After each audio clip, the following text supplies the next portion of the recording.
Yun, magli-layout naman tayo sa railing dito sa hagdan mga bro. Dating sa railing mga bro, lalong-lalo na meron ng tiles na nakalagay. Ito rin yung sheet up ko mga bro. Ayan, ito yung bracket ko na finabricate ko, na ginawa ko para hindi na tayo magsisira ng tiles. Bubutasan na lang natin siya. Ito yung bracket na ito mga bro, matibay po talaga. Kasi Dynabolt yung ginagamit natin dito.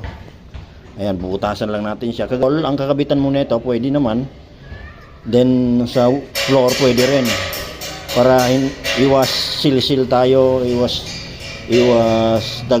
dagdag sa trabaho, kaya ito na lang ang gagawin natin mga bro. Alright, ayan yung mga ito niya mga bro, simpleng tutorial mga bro, pero kapaki-pakinabang talaga siya. Alright, ayan, isang poste na ilalagay natin dito para sa railing, then isa din dito, then maglalagay tayo sa pinaka second floor na isa. Ayan, then paikot dito sa opening na yan mga bro. Alright, ayan yung setup natin mga bro. So wala tayong taga-video dito, so before and after na lang yung video natin dito. Alright, setup ng ating flooring mga bro. Pagdating sa flooring, maglalagay tayo ng bracket sa railing. Yan yung setup nya.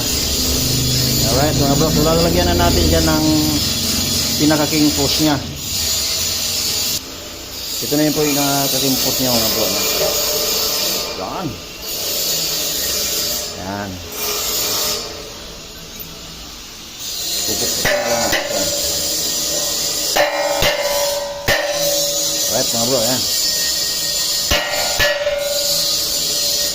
Then after na ito, i-rebit naman natin siya dito.